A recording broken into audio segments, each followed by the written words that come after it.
മാംഗല്യം. നയോമിക്കായി പാർവതി കരുതിയ എല്ലാ സാധനങ്ങളുമായിട്ട് തന്നെയാണ് അവർ നയോമിയുടെ വീട്ടിലേക്ക് പോയത്. എൻഗേജ്മെന്റിനൊക്കെ ഒരുങ്ങുന്നത് പോലെ ഒരുങ്ങി റെഡിയായി നിൽക്കുകയാണ് നയോമി അവിടെ. എന്നാൽ നിറചിരിയോടെ ജഗനെയും ഫാമിലിയെ നോക്കി നിന്നവൾക്ക് ജഗനെ കണ്ട മാത്രമേ തന്നെ മുഖം മങ്ങിപ്പോയി. അത് മറ്റൊന്നും കൊണ്ടായിരുന്നില്ല. ജഗനോട് ഇന്നലെ വിളിച്ച് പച്ച ഷർട്ടിടാവോ എന്ന് ചോദിച്ചവളാണ്. എന്നാൽ ഇന്ന് അവനെ കണ്ടതും അവളുടെ മുഖം പാടെ മാറി. ജഗനാണെങ്കിൽ ഇന്നലെ അങ്ങനെ ഒരു സംസാരം നടന്ന കാര്യമൊക്കെ മറന്ന മട്ടാണ്.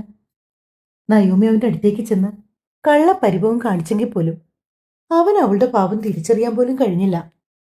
നയോമി ജ്യൂസുമായിട്ട് എല്ലാവർക്കും അരികിലേക്ക് വന്നു.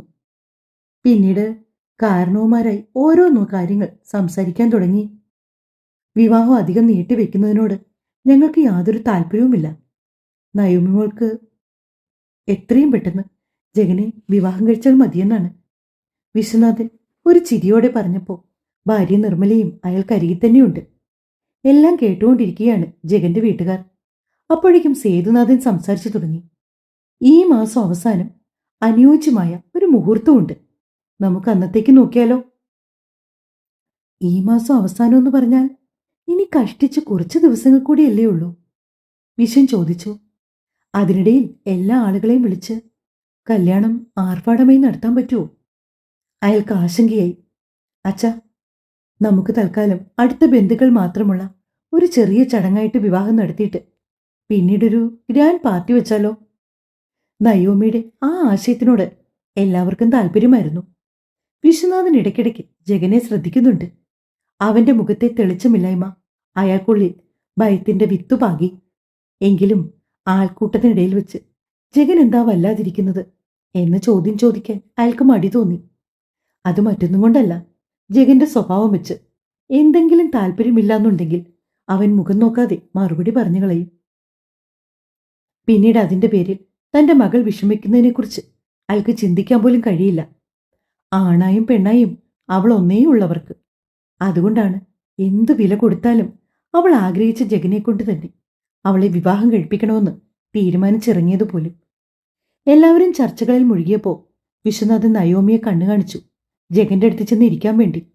അയാളെ നോക്കി ഒന്ന് തലകുലുക്കിക്കൊണ്ട് അച്ഛൻ പറഞ്ഞത് അതേപടി അനുസരിക്കും പോലെ നയോമി ജഗന്റെ അരികിലേക്ക് ചെന്നിരുന്നു. അവൾ അരികിലേക്ക് വന്നപ്പോൾ അവന് വല്ലാത്തൊരു തരം അസ്വസ്ഥത തന്നെ വന്ന് പൊതിയും പോലെ തോന്നി. അവളെ നോക്കി ഒന്ന് ചിരിക്കാൻ ശ്രമിച്ചെങ്കിലും ആ ചിരി അതിന്റെ പൂർണ്ണതയിലെത്താതെ പോയി. എന്തു പറ്റി ജഗൻ, ഓക്കെ അല്ലേ? അവന്റെ കാതോരം നയോമിയുടെ ചോദ്യമെത്തിയപ്പോ അവളുടെ അതരങ്ങൾ അവന്റെ കാതിൽ സ്പർശിച്ചു. ഒരു ഈർഷ്യയോടെ ജഗൻ തലവെട്ടിച്ചു. അവന്റെ പ്രവൃത്തിയിൽ നയോമിയുടെ ചുണ്ടുകളൊന്ന് കോടിപ്പോയി.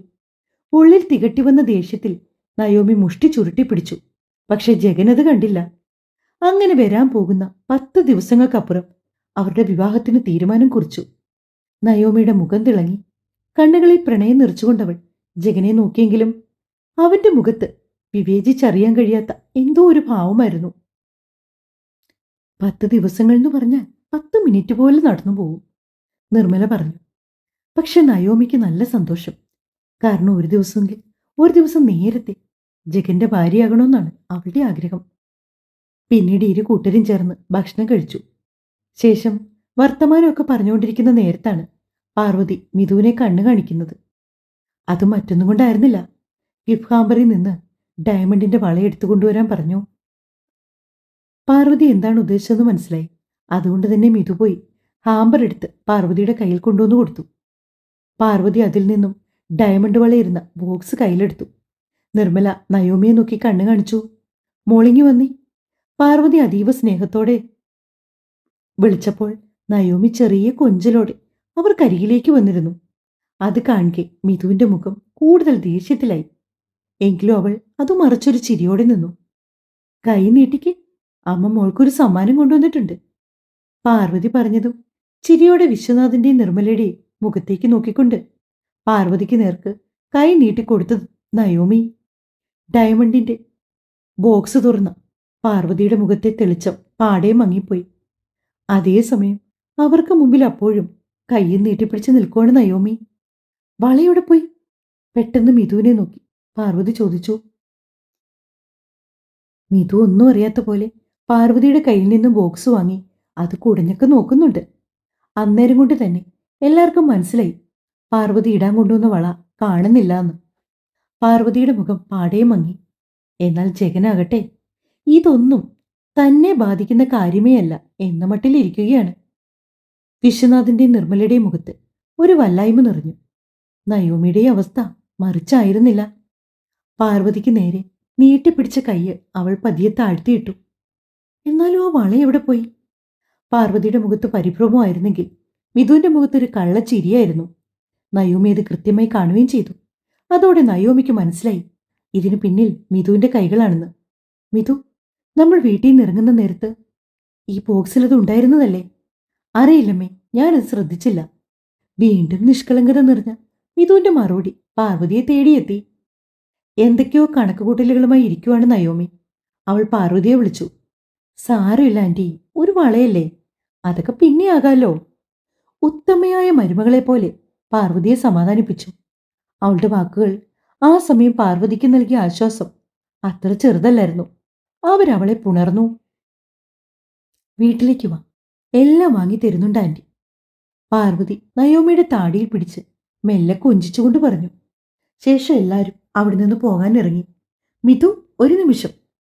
പെട്ടെന്ന് നയോമി പിന്നിൽ നിന്ന് വിളിച്ചതും പോകാൻ ഇറങ്ങിയവരെല്ലാരും അവരെ ഒരുപോലെ തിരിഞ്ഞു നോക്കി. എന്താ എടുത്തി? ഉറക്കെ ചോദിച്ചുകൊണ്ട് മിഥു നയോമിക്ക് അരികിലേക്ക് ചെന്നു. നയോമി മിഥുവിന്റെ തോളിൽ കൈയിട്ടുകൊണ്ട് രഹസ്യം പോലെ പറഞ്ഞു. ആ വള മാറ്റിയത് നീയാണെന്ന് എനിക്ക് മനസ്സിലായി. കൂർമതയോടെ നയോമി പറഞ്ഞു നിർത്തി. അത്രയും ബുദ്ധിയൊക്കെ നിനക്കുണ്ടായിരുന്നോ? മിഥു നയോമിയോട് തിരിച്ചു ചോദിച്ചു. നീ അധികം വിളയാൻ നിൽക്കരുത്. ഞാൻ അങ്ങോട്ടേക്കൊന്ന് വന്നോട്ടെ. പിന്നെ നിന്റെ കഷ്ടകാലം തുടങ്ങാൻ പോവാണ്. ഒരു ഭീഷണി പോലെ നയോമി മിഥുവിനോട് പറഞ്ഞു. അതിന് നീ എന്റെ വീട്ടിലേക്ക് വന്നാലല്ലേ? കത്തുന്ന പകയോടെ മിഥു തിരിച്ചു പറഞ്ഞു. അല്പം ബലമായി തന്നെ തന്റെ തോളിൽ വെച്ചിരുന്ന നയോമിയുടെ കൈ മാറ്റിക്കൊണ്ട് മിഥു മുന്നോട്ട് നടന്നുപോയി. അവരുടെ കാറ് മുറ്റത്തു നിന്ന് പോയതും നയോമി ദേഷ്യത്തിൽ ചവിട്ടിത്തുള്ളി അകത്തേക്ക് കയറി. എന്താ മോളെ, എന്തിനാ നിനക്ക് ഇത്ര ദേഷ്യം? അവർക്ക് പിന്നാലെ ചെന്ന് നിർമ്മല ചോദിച്ചു. ജഗന്റെ അമ്മ എനിക്കിടാനായി കരുതിയ വളയുണ്ടല്ലോ, അതെടുത്തു മാറ്റിയത് ആരാണെന്നറിയാമോ? ഇല്ല, ആര്?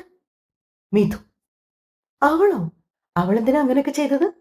വിശ്വനാഥൻ സംശയത്തോടെ ചോദിച്ചു. എനിക്കറിയില്ല. അവക്കിപ്പോ ഞാൻ അവളുടെ ഏട്ടന്റെ ഭാര്യയായി ആ വീട്ടിലേക്ക് ചെല്ലരുതെന്ന്. ആ, അതവളാണോ തീരുമാനിക്കുന്നത്? ദേഷ്യത്തോടെ നിർമ്മല മകളെ നോക്കി. അഹങ്കാരിയാണവൾ. ഞാൻ ജഗന്റെ ഭാര്യയായി മാണിക്യമംഗലത്തേക്ക് ചെല്ലുന്നത് അവൾക്ക് ഇഷ്ടമല്ല. എനിക്കത് മുന്നേ മനസ്സിലായതാണ്. ആമർഷത്തോടെ നയോമി പറഞ്ഞു. അവളെ സമാധാനിപ്പിക്കും പോലെ നിർമ്മല അവളുടെ മുടിയിഴകൾക്കിടയിലൂടെ വിരലൊടിച്ചു. മോളെ, നീ ആ വീട്ടിലേക്ക് ചെന്ന് കയറിയാൽ ആദ്യം ചെയ്യേണ്ടത് എന്താണെന്നറിയാമോ? നയോമിക്കൊന്നും മനസ്സിലായില്ല. അവൾ കാര്യം അറിയാനായി നിർമ്മലയുടെ മുഖത്തേക്ക് നോക്കി.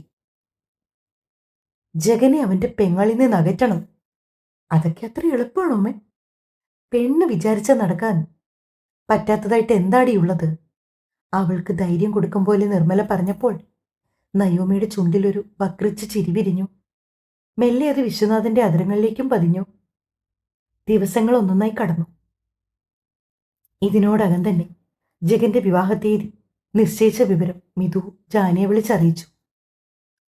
വിവാഹത്തിന് പോകാൻ മാനസി സമ്മതിക്കുമെന്ന് യാതൊരു ഉറപ്പും ജാനിക്കില്ലായിരുന്നു. ഇനിയും 4 നാൾ കൂടിയേ ഉള്ളൂ ജഗന്റെയും നയോമിയുടെയും വിവാഹത്തിന്. രണ്ടു വീട്ടിലും വിവാഹത്തിനുള്ള ഒരുക്കങ്ങൾ തകൃതിയായി നടന്നുകൊണ്ടിരിക്കുന്നു. വിവാഹം പ്രമാണിച്ച് ലീവിലാണ് ജഗൻ. 10 ദിവസത്തെ ലീവേ അവനുള്ളൂ. സത്യം പറഞ്ഞാൽ അതിനെ ലീവെന്നൊന്നും പറയാൻ പറ്റില്ല. എന്തോ അവനിപ്പോ മനസ്സ് കൈപ്പിടി നിൽക്കാത്തൊരവസ്ഥയാണ്.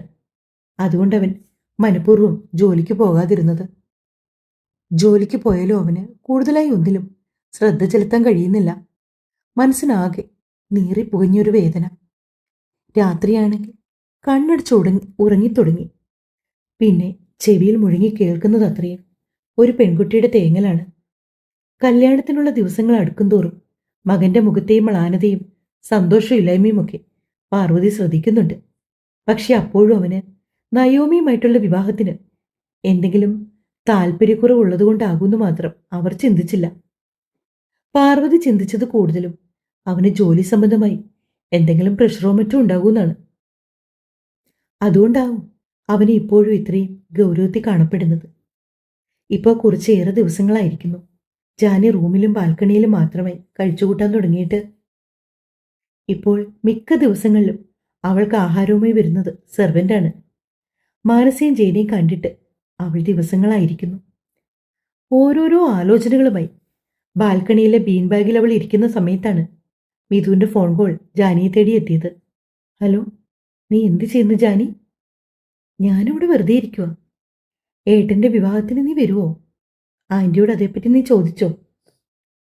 വരണമെന്ന് എനിക്ക് ആഗ്രഹമുണ്ട്. പക്ഷെ അമ്മയോട് എങ്ങനെ പറഞ്ഞ് സമ്മതിപ്പിക്കും? അതാലോചിക്കുമ്പോൾ എനിക്ക് ടെൻഷനാ.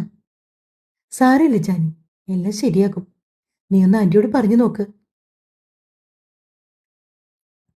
നീ ഇതുവരെ വിവാഹത്തിന് വരാൻ സമ്മതിച്ചില്ലെങ്കിലും നിനക്ക് വിവാഹത്തിനിടാനുള്ള ഡ്രസ്സും ഹൽദിക്കിടാനുള്ള ഡ്രസ്സും ഞാൻ കരുതിയിട്ടുണ്ട് കേട്ടോ.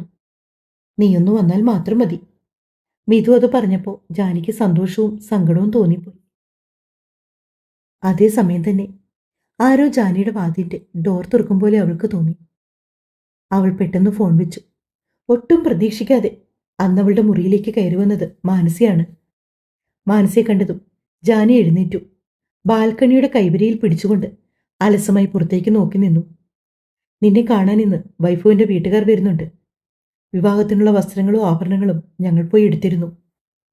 നിന്നെയും കൂട്ടിക്കൊണ്ട് പോയാൽ പിന്നെ ഞങ്ങളുടെ കണ്ണു വെട്ടിച്ച് അവിടുന്ന് നീ ചാടിപ്പോയില്ലെന്ന് ആര് കണ്ടു? ഒരു പുച്ഛത്തോടെ മാനസി പറഞ്ഞു വെച്ചു. കുറച്ച് ദിവസങ്ങൾക്ക് മുമ്പ് നടന്ന ഒരു കാര്യവും വൈഫുവിൻ്റെ വീട്ടുകാർ അറിഞ്ഞിട്ടില്ല. അറിഞ്ഞാൽ ഉറപ്പായും അവർ ഈ വിവാഹത്തിൽ നിന്ന് പിന്മാറും എന്ന് കരുതി അതിബുദ്ധി കാണിച്ച് വൈഫുവിൻ്റെ കാര്യങ്ങളെല്ലാം അറിയിച്ച് വീട്ടുകാരെ കാര്യങ്ങളെല്ലാം അറിയിച്ച് ഈ വിവാഹം മുടക്കാനാണ് നിന്റെ ഉദ്ദേശമെങ്കിൽ പിന്നെ നിന്റെ മറ്റവനുണ്ടല്ലോ, അവനെ നീ അങ്ങ് മറന്നു കളഞ്ഞേക്കണം. മുൻപ് പറഞ്ഞത് തന്നെ എനിക്കിപ്പോഴും പറയാനുള്ളൂ. മാനസിയുടെ നാവിൽ നിന്ന് കേട്ട വാക്കുകൾ ജാനിയെ പ്രത്യേകിച്ച് ഒരു നടുക്കവും സൃഷ്ടിച്ചില്ല. കാരണം അവൾ ഇതൊക്കെ പ്രതീക്ഷിച്ചതാണ്. അമ്മേ, എനിക്ക് അമ്മയോട് കുറിച്ച് സംസാരിക്കാനുണ്ട്. ജാനി സംസാരത്തിൽ പരമാവധി മിതത്വം വരുത്തിക്കൊണ്ട് അവരോട് പറഞ്ഞു തുടങ്ങി. എന്താ കാര്യം? എൻ്റെ ഫ്രണ്ടിൻ്റെ ഏട്ടൻ്റെ കല്യാണമാണ് 4 ദിവസം കഴിഞ്ഞാൽ. അതിന്? തിരികെ ചോദ്യം ചോദിക്കുമ്പോൾ മാനസിയുടെ മുഖത്ത് വല്ലാത്തൊരു ദേഷ്യം നിഴലിച്ചു. എനിക്കെൻ്റെ ഫ്രണ്ടിൻ്റെ ഏട്ടൻ്റെ കല്യാണം കൂടാൻ പോയേ പറ്റൂ. ജാനി കട്ടായം പറഞ്ഞു. ഒരിടത്തേക്ക് നീ പോവില്ല. ഞാൻ പറഞ്ഞല്ലോ നിന്നോട് വൈഫുവുമായുള്ള വിവാഹത്തിനല്ലാതെ ഈ വീട്ടിൽ നിന്ന് പുറത്തേക്ക് ഇറക്കില്ലെന്ന്. അമ്മേ പ്ലീസ്, ഞാൻ എവിടേക്കും പോവില്ല. പ്ലീസ് അമ്മേ. കൊള്ളാം, കുറച്ച് ദിവസങ്ങൾക്ക് മുമ്പ് ഈ വീട്ടിൽ സംഭവിച്ച കാര്യങ്ങളൊന്നും ഞങ്ങൾ മറന്നിട്ടില്ല. നിന്നെ ഇനി എന്ത് വിശ്വസിച്ച് ഞങ്ങൾ ഈ വീട്ടിൽ നിന്ന് പുറത്തേക്ക് വിടണം? നീ ഫ്രണ്ടിൻ്റെ കല്യാണം എന്നും പറഞ്ഞു പോ. എന്നിട്ട് നിന്റെ മറ്റവൻ്റെ കൂടെ കെട്ടി പൊറുക്കാനാണോടി? അമ്മ എന്തൊക്കെയാ പറയുന്നേ? മാനസിയുടെ വാക്കുകൾ കേൾക്കെ അവൾ മുഖം ചുളിച്ചു. നീ വലിയ പുണ്യാളത്തിയാകാനൊന്നും നോക്കണ്ട. ഫ്രണ്ടിൻ്റെ ചേട്ടൻ്റെ കല്യാണമല്ലേ, അതിപ്പോൾ കൂടിയില്ലെങ്കിൽ ഒരു പ്രശ്നവുമില്ല. പ്ലീസ്, അവൾ എൻ്റെ ഒരേ ഒരു സുഹൃത്താണ്. അമ്മ പറയും പോലെയൊക്കെ ഞാൻ അനുസരിച്ചോളാം. അമ്മ പറയും പോലെ വൈഫുവിനെ വിവാഹം കഴിച്ച് അവൻ്റെ ഭാര്യയെ ജീവിച്ചോളാം. ഇതെൻ്റെ ലാസ്റ്റ് ആഗ്രഹമാണ്. ഇനി ഒന്നും ഒരിക്കലും ഞാൻ അമ്മയോട് പറയില്ലമ്മേ, പ്ലീസ്. കെഞ്ചുന്നത് പോലെ മാനസിയോട് ചോദിച്ചു നോക്കി ജാനി. പക്ഷേ മാനസിയുടെ മനസ്സ് അലിഞ്ഞില്ലെന്ന് മാത്രമല്ല, അവർ വെട്ടിത്തിരിഞ്ഞു. ഇനി അവളെ കേൾക്കാൻ താല്പര്യമില്ലാത്ത പോലെ അവളുടെ മുറിക്ക് പുറത്തേക്കിറങ്ങി പോവുകയും ചെയ്തു. പെട്ടെന്ന് എന്തോ ഓർത്ത പോലെ മാനസി നിന്നു. പിന്നീട് തിരികെ റൂമിലേക്ക് വന്ന് ജാനിയോടായി പറഞ്ഞു. 1/2 മണിക്കൂറിനകം വൈഫുവിൻ്റെ ഫാമിലി വരും. നല്ലൊരു ചുരിദാറിട്ട് താഴേക്ക് വന്നേക്കണം. വാതിൽ ഞാൻ ലോക്ക് ചെയ്യുന്നില്ല ഇപ്പോൾ. അത്രയും പറഞ്ഞ് മാനസി പോയിട്ടും പ്രതീക്ഷ കൈവിടാതെ മനസ്സിൽ ചില പദ്ധതികളുമായി ജാനി നിന്നു. വേഗം തന്നെ അവൾ അലമാരയിൽ പോയി അതിൽ നിന്നൊരു royal blue colour churidar set എടുത്തിട്ടു. മുടി ഭംഗിയിൽ ഒതുക്കി കെട്ടി മേക്കപ്പൊക്കെ ഇട്ട് ചുണ്ടിൽ ലിപ്സ്റ്റിക് ഇട്ടു അതിസുന്ദരിയായി ഒരുങ്ങി. വൈഭവിനെ വിവാഹം കഴിക്കാൻ താൻ പൂർണ്ണമായി ഓക്കെയാണെന്ന് മാനസിയെ ബോധിപ്പിക്കണമെങ്കിൽ ഇങ്ങനെ ചില കാര്യങ്ങളൊക്കെ ചെയ്യണം. ജാനി മനസ്സിൽ കണക്ക് കൂട്ടി. എന്നിട്ട് മാനസി പറഞ്ഞതിനും 10 മിനിറ്റ് മുന്നേ ജാനി താഴേക്ക് ഇറങ്ങി വന്നു. അവിടെ ഫോൺ നോക്കിക്കൊണ്ടിരുന്ന മാനസി ജാനിയെ കണ്ടത് ഇരുന്നിടത്തുനിന്ന് എണീറ്റു. അവളെ കാണുമ്പോൾ അവരുടെ മുഖം വിടർന്നു. അതീവ സുന്ദരിയായി, അതീവ സന്തോഷത്തോടെ ചിരിച്ച മുഖവുമായി നിൽക്കുന്ന മകൾ. തങ്ങളുടെ വഴിയിലേക്ക് അവൾ വന്നു കഴിഞ്ഞുവെന്ന് മാനസിക്ക് പിടികിട്ടി. ചുണ്ടിൽ ഊറിക്കൂട്ടിയ പുഞ്ചിരിയോടെ അവൾ അവരെ നോക്കി. അല്പസമയത്തിന് ശേഷം മുറ്റത്തൊരു കാർ വന്നു. കാറിൽ നിന്ന് വൈഫവും അമ്മയും പെങ്ങളുടെ ഭർത്താവും പുറത്തേക്കിറങ്ങി. കൈ നിറയെ കവറുകളുമായിട്ടാണ് അവരകത്തേക്ക് കയറി വന്നത്. ജാനിയെ കണ്ട മാത്രയിൽ വൈഫുവിന്റെ കണ്ണുകൾ വിടർന്നു. അവനൊപ്പം തന്നെ അവന്റെ അളിയന്റെയും. മോൾക്ക് കുറച്ച് ദിവസങ്ങളായി തീരെ വയ്യെന്ന് മാനസി പറഞ്ഞു. അതുകൊണ്ടാണ് വിവാഹത്തിന് ഡ്രസ്സ് എടുക്കാൻ പോയപ്പോൾ മോളെ വിളിക്കാതിരുന്നത് കേട്ടോ. വൈഫുവിന്റെ അമ്മ ലോഹ്യം പോലെ ജാനിയോട് പറഞ്ഞു.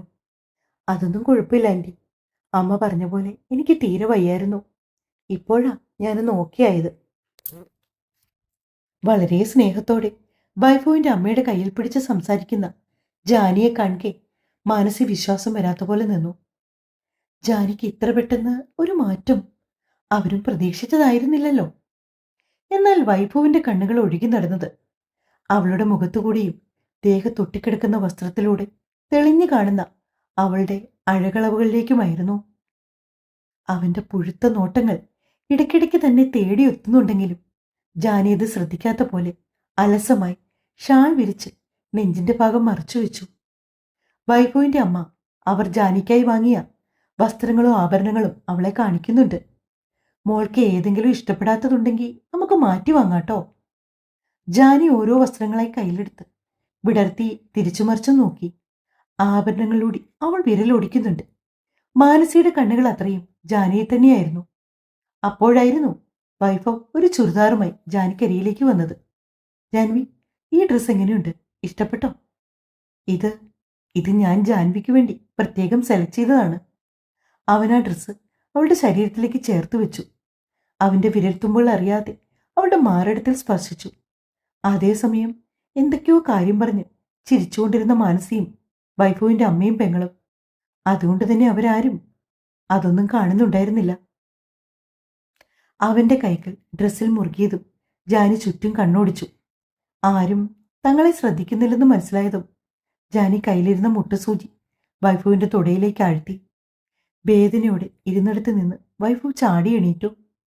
പെട്ടെന്ന് കാര്യം എന്താണെന്ന് മനസ്സിലാകാതെ എല്ലാവരും അവരെ നോക്കി. എന്തുപറ്റി വൈഭവ്?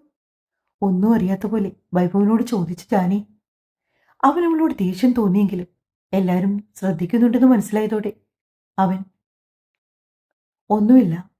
ജാൻവി ഡ്രസ്സിന്റെ സൈഡിൽ പിൻ ചെയ്തു വെച്ച സ്റ്റാപ്ലെയർ കയ്യിൽ കൊണ്ടതാണ്. സൂക്ഷിക്കണ്ടേ മോനെ, വൈഭവിന്റെ അമ്മ അവനോട് കരുതലോടെ പറഞ്ഞു. പിന്നീട് ആഹാരമൊക്കെ കഴിച്ചിട്ട് അവരെല്ലാവരും തിരികെ ഇറങ്ങിപ്പോയി. ജാനി അസ്വസ്ഥമായ മനസ്സോടെ താഴെ നിന്നു. അമ്മേ, ഞാൻ ചോദിച്ച കാര്യം എന്തായി? ജാനി അങ്ങനെ ചോദിച്ചപ്പോൾ മാനസിക്ക് കാര്യം പിടികിട്ടിയില്ല. അവർ അതേ ഭാവത്തിൽ തന്നെ ജാനിയെ നോക്കി. എൻ്റെ ഫ്രണ്ടിൻ്റെ ഏട്ടൻ്റെ വിവാഹത്തിന് പോകുന്ന കാര്യം പ്ലീസ് ഒന്ന് സമ്മതിച്ച് താമേ. അത് നടക്കില്ല ജാനി, ഞാനിത് മുന്നേ പറഞ്ഞതല്ലേ. പിന്നെ വീണ്ടും വീണ്ടും അത് ചോദിച്ചു നിൽക്കാനാണെങ്കിൽ നീ ഇവിടെ നിൽക്കണ്ട, മുകളിലേക്ക് പൊയ്ക്കോളൂ. ഞാൻ ഇപ്പം തന്നെ വരും, ഡോർ ലോക്ക് ചെയ്യാൻ. മാനസിയുടെ വാക്കുകൾ കേട്ട് നിരാശയോടെ ജാനി മുകളിലേക്ക് നടക്കുന്ന സമയം